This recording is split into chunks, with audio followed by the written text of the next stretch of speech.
Thought I was gone, didn't you? 7 o'clock on the East Coast, 10 a.m. on the West, 3 o'clock in London in the afternoon, midnight in New South Wales, and in Malaysia, of course. It's 1971. I'm Jay Sheldon, and I'm not wearing pants. Hello, everybody.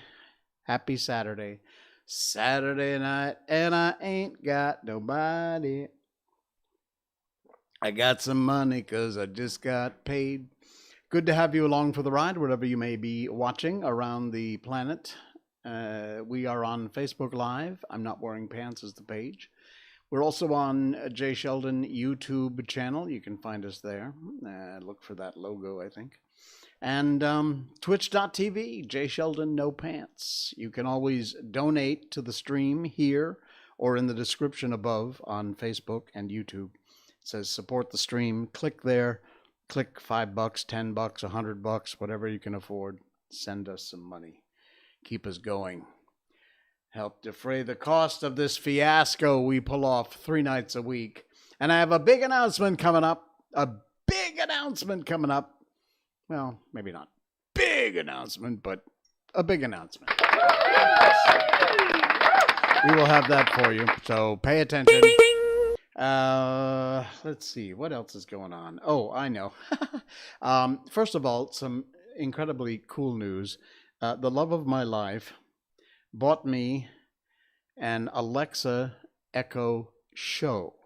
Now, years ago, when I lived in Key West, Florida, before Amazon and Echo and Alexa and all that stuff ever came out, there was what were called X10 controllers. And you plugged them into the wall socket, then you plugged things into it.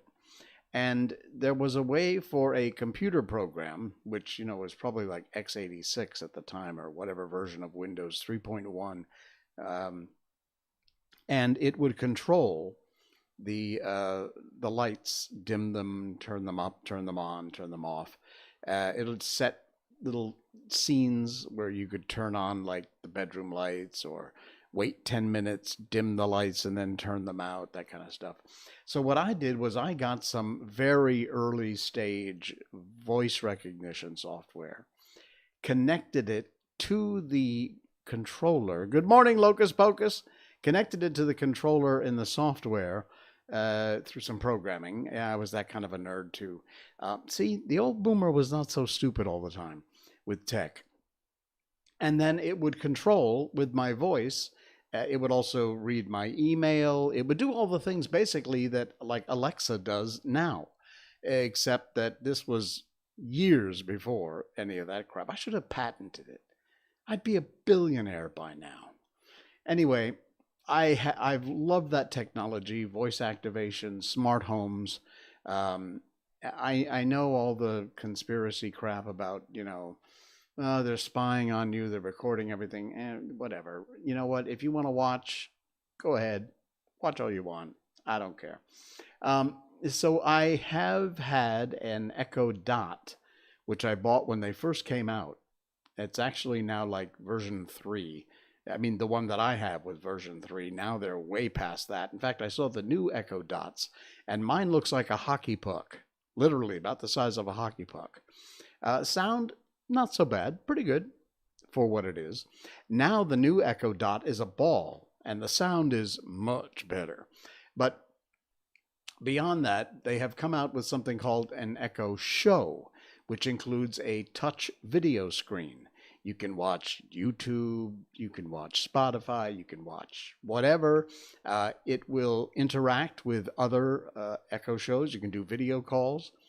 I got one. The love of my life, bought one. And it is so cool. I hooked it up yesterday. It's really cool. It's got like, I put Miko's pictures on it for its screensaver. And it does everything that Alexa does, except now it has a video screen, which can display and go out to the net, and you can check out YouTube. I've been watching YouTube when I take a nap in the afternoon. I know, I nap in the afternoon. I'm an old man, shut up. Oh, man, I'm telling you. All right. So anyway, it's very cool. Thank you very much, and I love it. I love it to death. Um, anyway, yeah, Miko's picture's on there. Now, speaking of Miko, I found this. I got to share this with you. Hang on. Where is my? There we go. Check this out. This is Miko. I forget who posted this. I don't remember. But me, what's in your mouth? My dog. Sip, sip. And then me. And you'll see the picture here with King Kong, and I don't know what the hell that is, trying to open this monster's mouth. This is exactly me and Miko. Whenever she puts something in her mouth, she shouldn't. And trust me, this dog eats everything. If it moves, it's in her mouth. It's unbelievable. Anyway, I still love her to death, and here she is, because we bought her a new ball. She's got this new, I don't know, whatever it is, ball, wizard ball or something, and it not only, it doesn't just glow like you see the picture here. It's not just glowing.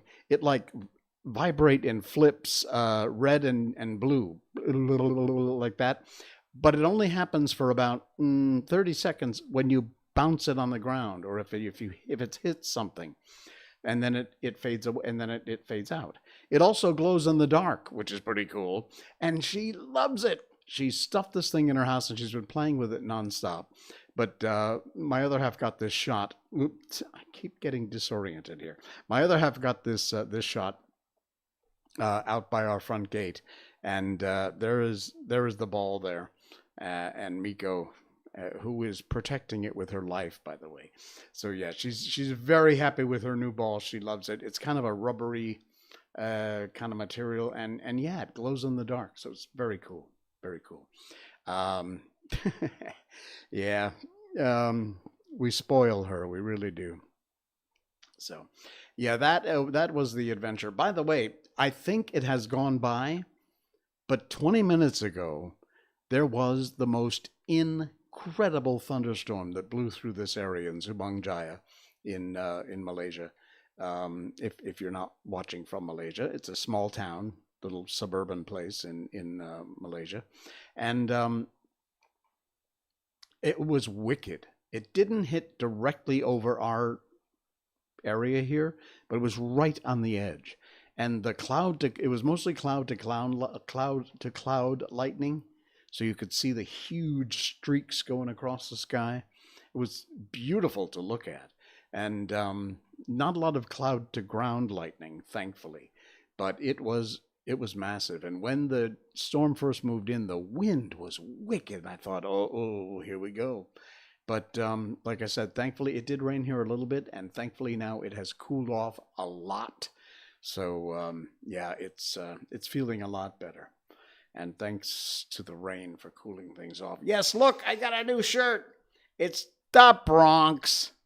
Hey, from the Bronx. You know who's from the Bronx? President Trump is from the Bronx. Dan Bongino, also from the Bronx. You know, that's part of the reason everybody says, you know, oh, he did so good for America, but we don't like his tweets.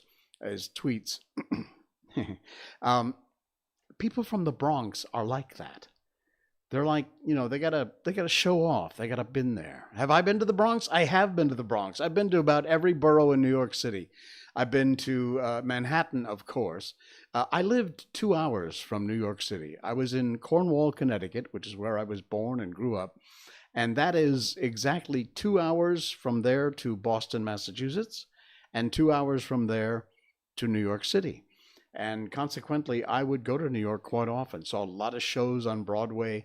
Spent a lot of time in New York. I love New York. Hey, what a great idea for a T-shirt. And New York City is a lot different now than it was back in my day, let me tell you. Yeah, just 2 hours away by car. You could drive there in a couple of hours.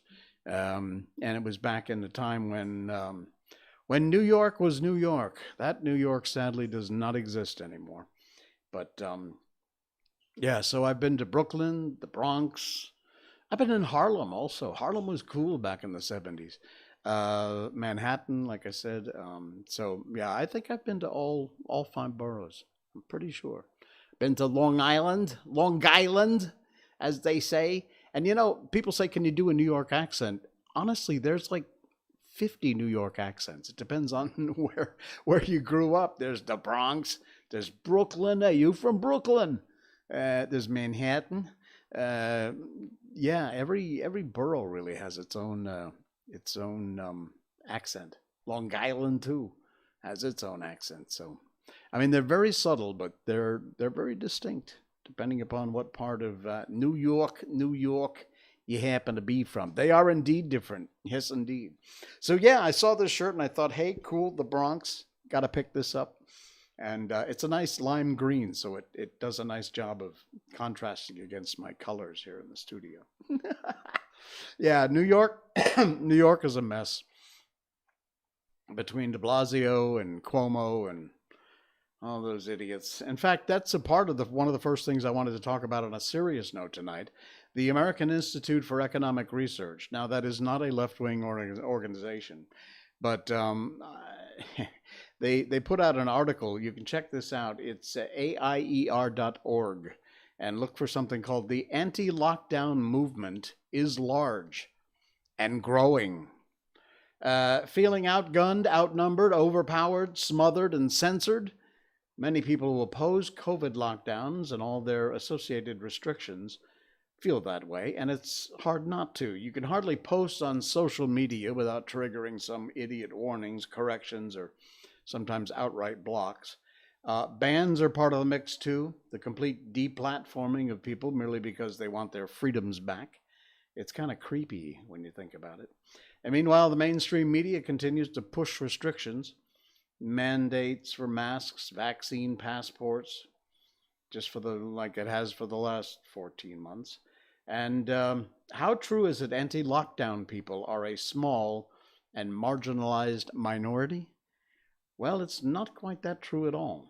If you consider the Wall Street Journal, one of the largest circulation newspapers, twice the physical circulation of the idiots of the New York Times, their editorial page has been consistently, from the beginning, against lockdowns. Fox News has been running anti-lockdown commentary for a full year, very easily dominates all the cable TV news, hosting 6 of the top 10 shows, trouncing the idiots at CNN, struggling for viewers. Good, you deserve it. Top-rated commentary show has been Tucker Carlson tonight.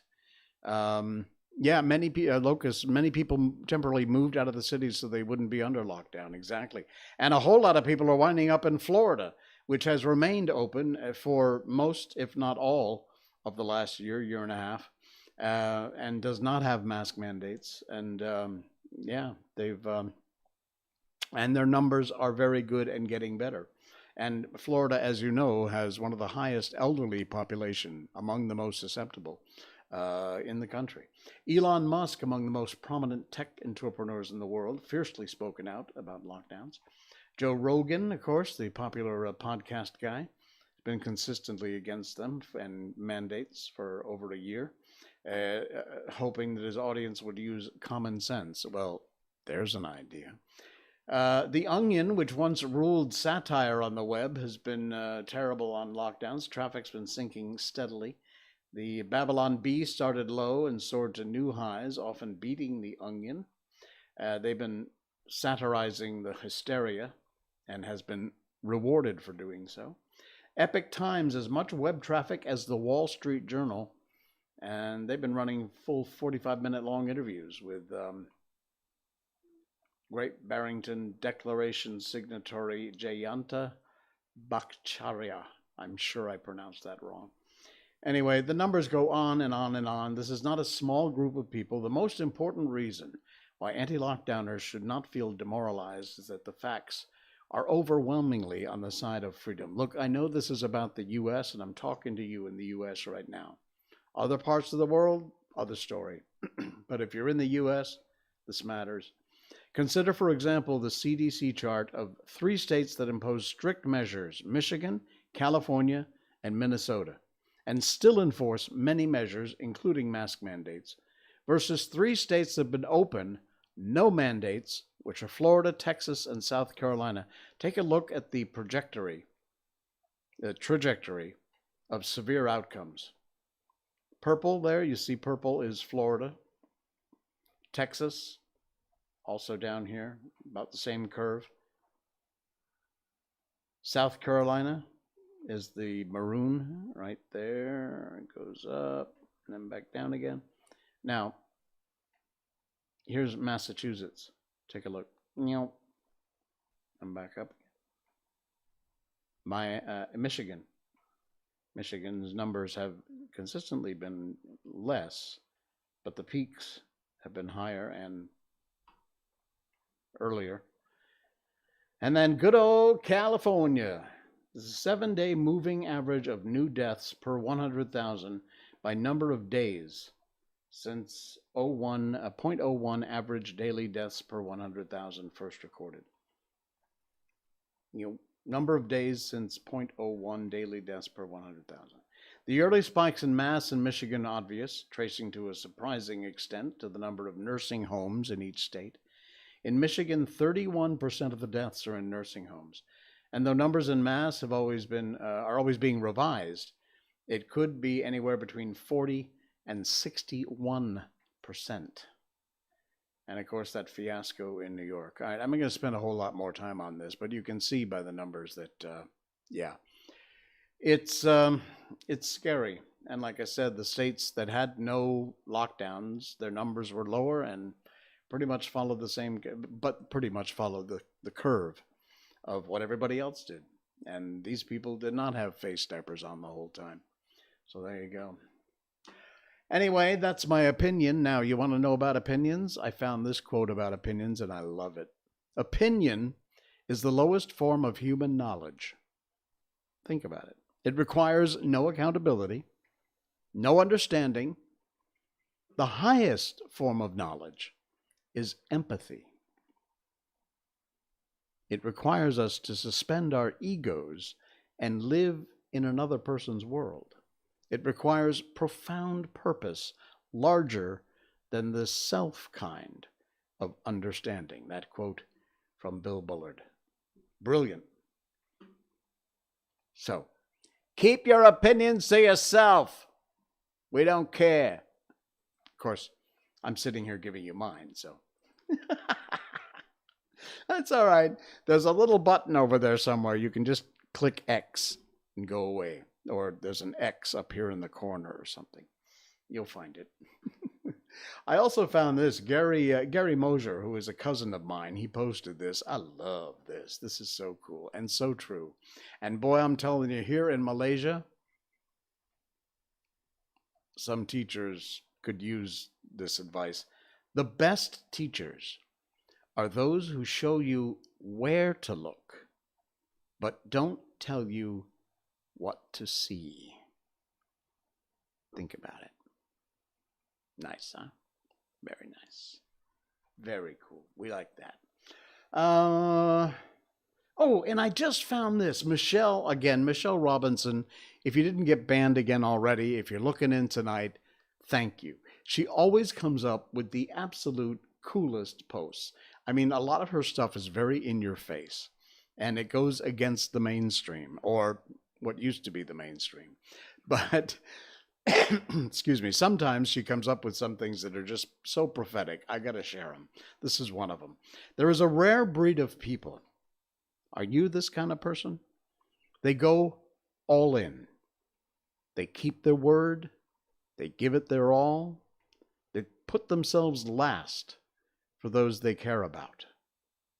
They allow you to be first. These individuals rarely receive the same compassion and effort in return, and yet they continue to give freely.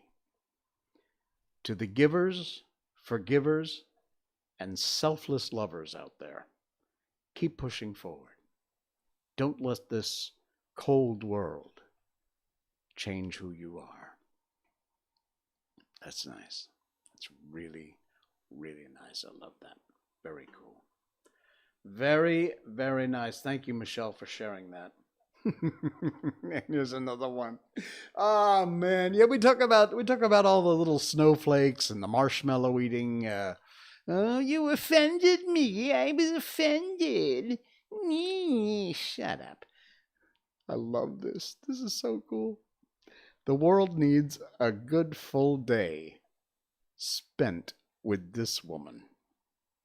That would clear up a whole lot of problems. Look at that. Look at it. Obviously, this lady is in church, and she's got a spatula, which I assume what she's looking at is probably her daughter or son behind her in the pews in church. And she brings this particular cooking utensil, I'm assuming, as a way of saying, shut up, stop acting up, and smack you. But yeah, that's exactly right. The world needs a good day spent with that woman, and it would indeed clear up a whole lot of problems. Oh man, that made me laugh. Unbelievable. All right, I think I got one more for you. Yeah, I do. I have a spectacular picture of a Tesla which has crashed, and it's turned over on its side. It's absolutely awful. I want to prepare you for this photograph before I put it up on screen, because it's not easy to look at. It is a horrific crash of one of the new Teslas, and well, just be prepared, because if you have kids in the room, you may want to ask them to look away or something at this point. This is what happens with the Tesla when they crash.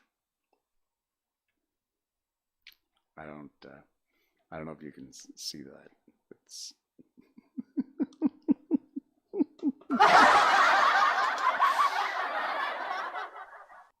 yeah.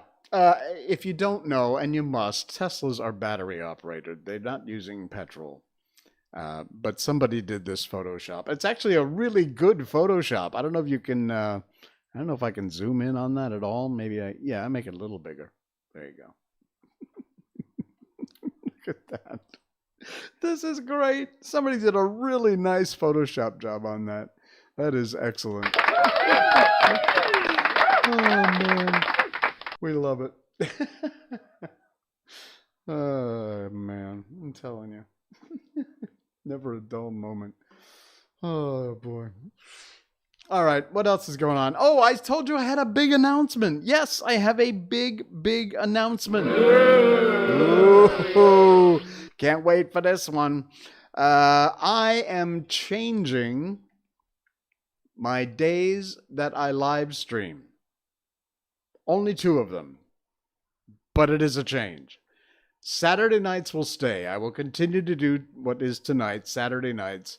Each one of these still 10 o'clock, 10 p.m. Malaysian time, 10 a.m. on the east coast of the U.S., but yeah, whatever the other times are. However, I am changing the days that I stream on, and that will be on Saturdays, Mondays, and Wednesdays. So be prepared. Saturdays, Mondays, Wednesdays. I like it. I love it. I want some more of it. Yeah. So be prepared. Hi, Invis Toby. Hello, Invis Toby. Good to have you along. For my regular viewers, I hope that doesn't screw you up. It's just a shift of a day. But from some research and some interaction and some things that I've researched and figured out and discovered, we're going to change the days of the stream. So I will now be live on Monday, Wednesday, Saturday. Same time, 10 p.m. Malaysian time. And, again, I occasionally will come on different days of the week, but just to come on and say hi or whatever. So, yeah, you've been lurking. Feel free, lurk all you want.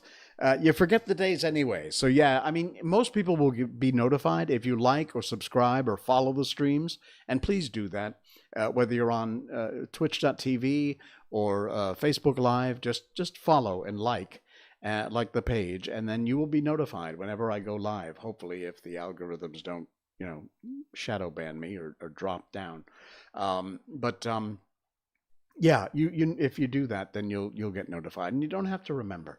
On my twitch.tv page, however, if you go to the schedule, you can have a remind me. You push remind me, and it will send you an automatic notification. So that's pretty cool.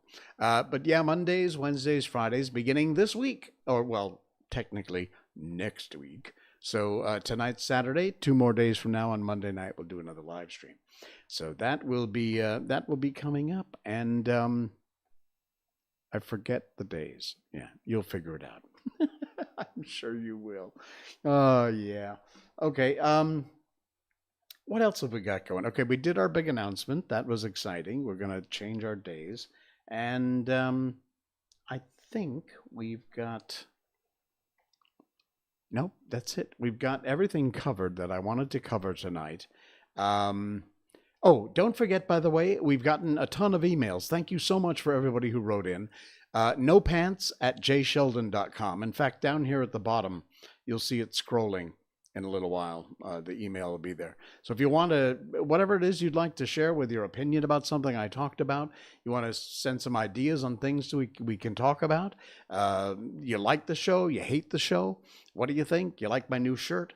Well, you like the days we changed our stream to Monday, Wednesday, Saturdays?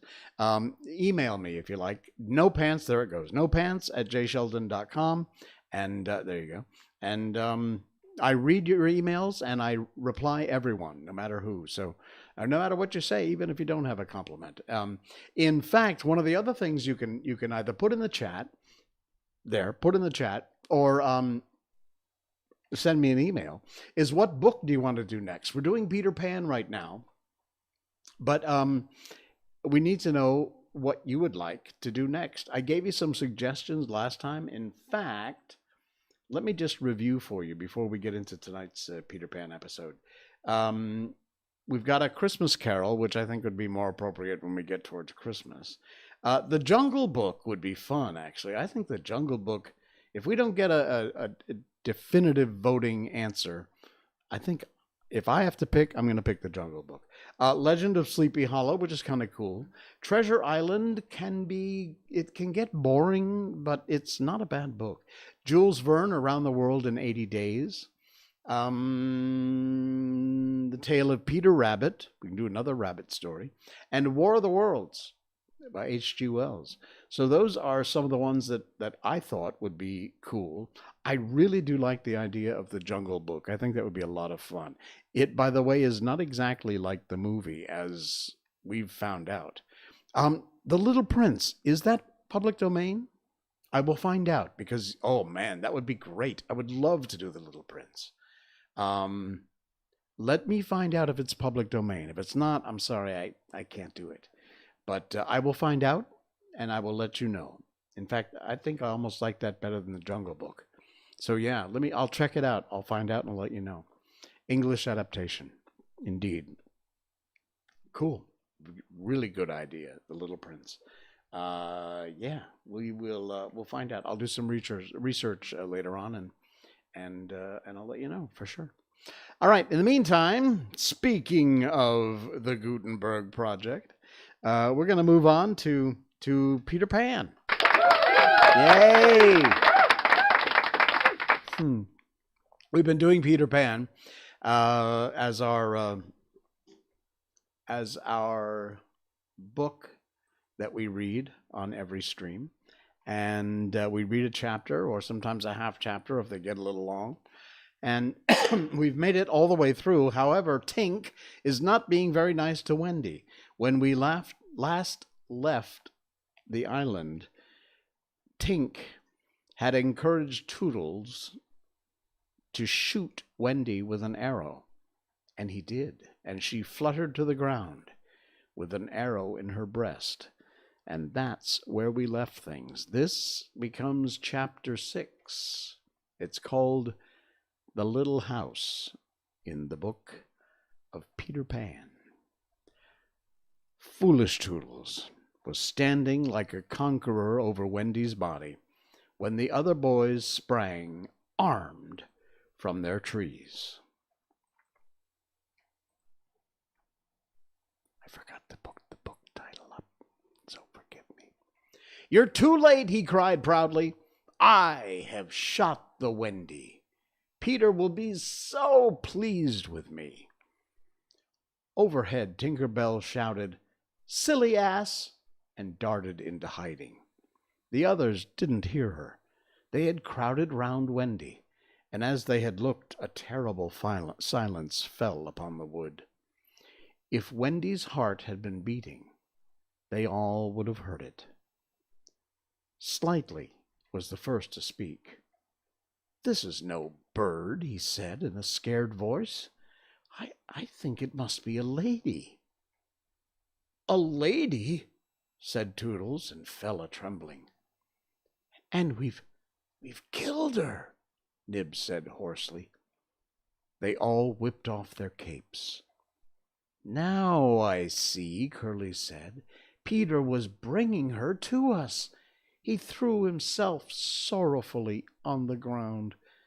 "A lady to take care of us at last," said one of the twins. "And you've killed her." They were sorry for him, but sorrier for themselves. And when he took a step nearer, they turned from him. Toodles' face was very white, but there was a dignity about him now that had never been there before. "I did it," he said reflectingly. "When ladies used to come to me in dreams, I said, 'Pretty mother, pretty mother.' But when at last she really came, I shot her." He moved slowly away. "Don't go," they called in pity. "I must," he answered, shaking. "I'm so afraid of Peter." It was at this tragic moment that they heard a sound which made the heart of every one of them rise to his mouth. They heard Peter crow. "Peter!" they cried, for it was always thus that he signaled his return. "Hide her," they whispered, and gathered hastily around Wendy. But Toodles stood aloof. Again came the ringing crow, and Peter dropped in front of them. "Greetings, boys!" he cried, and mechanically they saluted, and then again they were silent. He frowned. "I am back," he said hotly. "Why do you not cheer?" They opened their mouths, but the cheers wouldn't come out. He overlooked it in his haste to tell the glorious tidings. "Great news, boys!" he cried. "I have brought at last a mother for you all." Still no sound, except a little thud from Toodles as he dropped on his knees. "Have you not seen her?" asked Peter, becoming troubled. "She flew this way." "Ah, me," one voice said, and another said, "Oh, mournful day."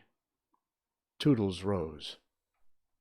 "Peter," he said quietly, "I will show her to you." And when the others would still have hidden her, he said, "Back, twins, let Peter see." So they all stood back and let him see. And after he had looked for a little time, he didn't know what to do next. "She is dead," he said uncomfortably. "Perhaps she's frightened at being dead." He thought of hopping off in a comic sort of way till he was out of sight of her, and then never going near the spot any more. They would all have been glad to follow if he'd done this. But there was the arrow. He took it from his heart, from her heart, and faced his band. "Whose arrow?" he said sternly. "Mine, Peter," said Toodles on his knees. "Oh, dastard hand," Peter said, and he raised the arrow to use it as a dagger. Toodles did not flinch. He bared his breast. "Strike, Peter," he said firmly. "Strike true." Twice Peter raised the arrow, and twice did his hand fall. "I cannot strike," he said with awe. "There is something stays in my hand." All looked at him wonder, save Nibs, who, fortunately, looked at Wendy. "It is she," he cried. "The Wendy lady. See her arm." Wonderful to relate, Wendy had raised her arm. Nibs bent over her and listened reverently. "I think she said, 'Poor Toodles,'" he whispered. "She lives," Peter said briefly. Slightly cried insistently, "The Wendy lady lives!" Then Peter knelt beside her and found his button. You remember she had put it on a chain that she wore around her neck. "See," he said, "the arrow struck against this. It is the kiss I gave her that saved her life." "I remember kisses," Slightly interposed quickly. "Let me see it, That's a kiss." Peter did not hear him. He was begging Wendy to get better quickly so that he could show her the mermaids. Of course, she couldn't answer yet, still being in a frightful faint. But from overhead came a wailing note. "Listen to Tink," said Curly. "She's crying because the Wendy lives." Then they had to tell Peter of Tink's crime, and almost never had they seen him look so stern. "Listen, Tinker Bell," he cried. "I am your friend no more. Begone from me forever." She flew on his shoulder and pleaded, but he brushed her off. Not until Wendy again raised her arm did he relent sufficiently to say, "Well, not forever, but for a whole week." Do you think Tinker Bell was grateful to Wendy for raising her arm? Oh dear, no. Never wanting to pinch her so much. Fairies indeed are strange, and Peter, who understood them best, often cuffed them. But what to do with Wendy in her present delicate state of health? "Let's carry her down to the house," Curly suggested. "I," said Slightly, "that is what one does with ladies." "No, no," Peter said, "you must not touch her. It would be sufficiently respectful." "That," said Slightly, "is what I was thinking." "But if she lies there," Toodles said, "she'll die." "Aye, she will die," Slightly admitted, "but there is no way out." "Yes, there is," cried Peter. "Let's build a little house around her." They were all delighted. "Quick," he ordered them, "bring me each of you the best of what we have. Gut our house. Be sharp." In a moment they were as busy as tailors the night before a wedding. They scurried this way and that, down for bedding, up for firewood, and while they were at it, who should appear but John and Michael. As they dragged along the ground, they fell asleep, standing, stopped, woke up, moved another step, and slept again. "John, John," Michael would cry, "wake up! Where is Nana, John, and Mother?" And then John would rub his eyes and mutter, "It is true. We did fly." You may be sure they were very relieved to find Peter. "Hullo, Peter," they said. "Hullo," Peter replied amicably, though he had quite forgotten them.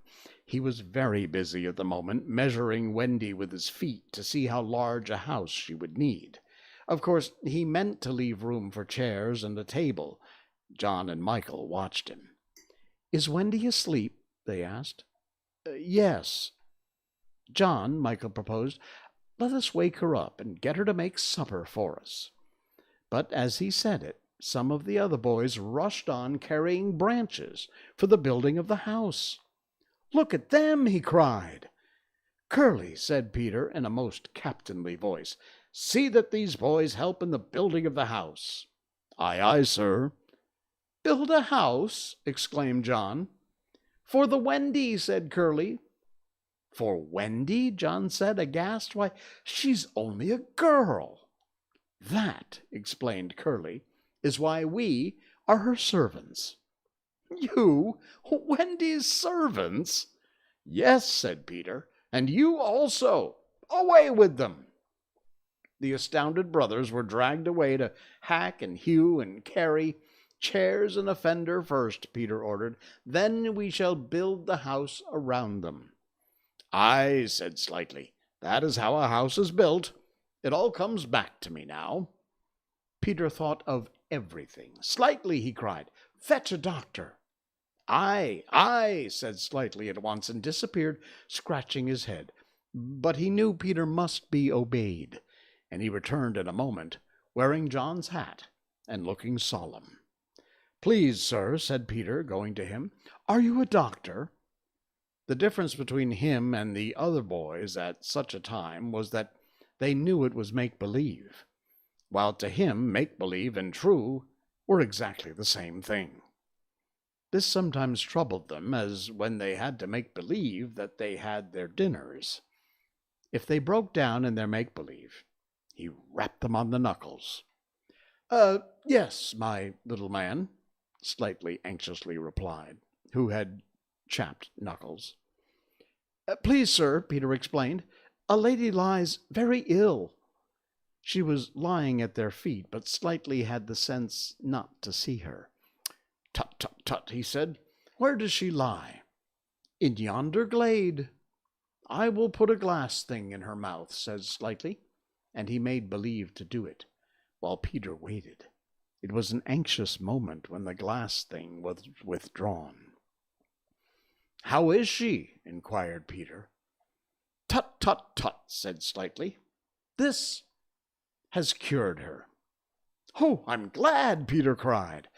I will call again in the evening, Slightly said. Give her beef tea out of a cup with a spout to it.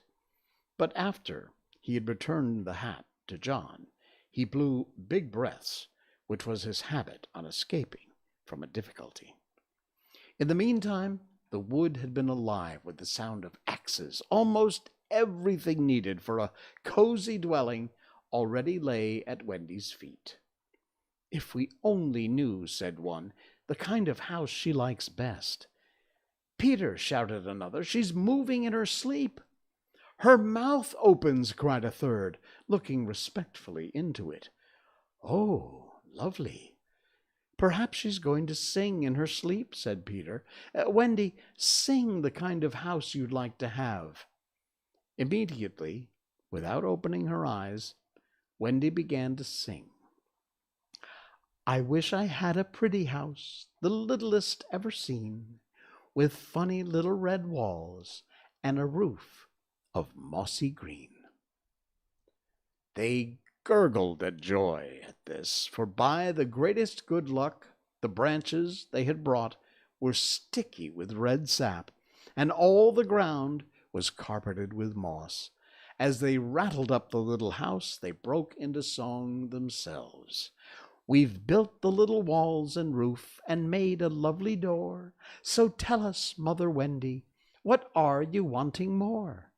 To this she answered greedily, Oh, really, next I think I'll have gay windows all about, with roses peeping in, you know, and babies peeping out.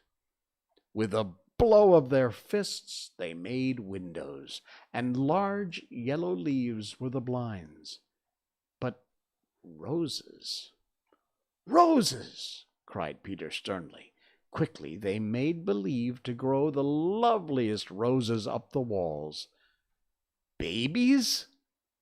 To prevent Peter ordering babies, they hurried into song again. We've made the roses peeping out, the babies are at the door. We cannot make ourselves, you know, 'cause we've been made before. Peter, seeing this to be a good idea, at once pretended that it was his own. The house was quite beautiful, and no doubt Wendy was very cozy within, though of course they could no longer see her. Peter strode up and down, ordering finishing touches. Nothing escaped his eagle eyes, and just when they seemed absolutely finished, There's no knocker on the door, he said. Oh, they were very ashamed, but Toodles gave the sole of his shoe, and it became an excellent knocker. Absolutely finished now, they thought. Not a bit of it. There's no chimney, Peter said. We must have a chimney. Oh, it certainly does need a chimney, John said importantly. This gave Peter an idea. He snatched the hat off John's head, knocked out the bottom, and put the hat on the roof. The little house was so pleased to have such a capital chimney that, as if to say thank you, smoke immediately began coming out of the hat. Now, really and truly, it was finished. Nothing remained to do but knock. All look your best, Peter warned them. First impressions are awfully important. He was glad no one asked him what first impressions are. They were all too busy to look their best. He knocked politely, and now the wood was still as the children. Not a sound to be heard except Tinker Bell, who was watching from a branch and openly sneering. What the boys were wondering was, would anyone answer the knock? If a lady, what would she be like? The door opened, and a lady came out. It was Wendy, and they all whipped off their hats. She looked properly surprised, and this was just how they had hoped she would look. "Where am I?" she said. Of course, Slightly was the first to get his words in. "Oh, Wendy lady," he said rapidly, "for you we built this house." "Oh, say you're pleased," cried Nibs. "Lovely, darling house," Wendy said, and they were the very words they had hoped she would say. "And we are your children," cried the twins. They all went on their knees, and holding out their arms, cried, "Oh, Wendy lady, be our mother." "Ought I?" Wendy said, all shining. "Of course it's frighteningly fascinating, but you see, I am only a little girl. I have no real experience." That doesn't matter," said Peter, as if he were the only person present who knew all about it, though he was really the only one who knew the least. "What we need is just a nice motherly person." "Oh, dear," Wendy said, "you see, I feel that's exactly what I am." It is, they all cried. We all saw it at once. Very well," she said. "I'll do my best. Come inside at once, you naughty children. I am sure your feet are damp, and before I put you to bed, I just have time to finish the story of Cinderella." In they went. I don't know how there was room for them, but you can squeeze very tight in the Neverland. And that was the first of many joyous evenings they had with Wendy. By and by she tucked them up in the great bed in the home under the trees, but she herself slept that night in the little house, and Peter kept watch outside with drawn sword, for the pirates could be heard carousing far away, and the wolves were on the prowl. The little house looked so cozy and safe in the darkness, with a bright light shining through its blinds, and the chimney smoked beautifully, and Peter standing on guard. After a time he fell asleep, and some unsteady fairies had to climb over him on their way home from an orgy. Any of the other boys obstructing the fairy path at night would have been mischieved, but they just tweaked Peter's nose and passed on. And that's chapter 6. Wow. Next time around, which will be, don't forget, we change days on Monday night, we will continue on with the story of Peter Pan. We'll move to chapter 7, which is called The Home Underground. That was fun. Very cool. We love this book of Peter Pan. Very different from the films that you may or may not have seen. But that's been the case right from the beginning with the first book we did, which was The Wizard of Oz. Varied greatly from the film. Then we did, what did we do? We did Velveteen Rabbit, we did Alice in Wonderland, and now Peter Pan. So be sure you send me an email. There it just went by, nopants@jsheldon.com. Let me know what book you'd like us to do next. I will check into The Little Prince and see if it is a public domain book. If it is, we'll definitely do it. No voting needed. I love that book. It's fantastic. I will see. We'll find out. Okay. I'm Not Wearing Pants is our Facebook page. Please like, subscribe, share. Twitch.tv/JSheldonNoPants. Give us a subscribe there. And of course, we're also on YouTube. One other small little, reminder again, we are now going to be live on Monday, Wednesday, Saturday. Monday, Wednesday, Saturday instead of Tuesday, Thursday. So just changing days. Time is the same, everything else. Also, a show which I am responsible for is going to have a live Bukapuasa event this coming Thursday. About 7:15 will be live on Facebook and I think YouTube also.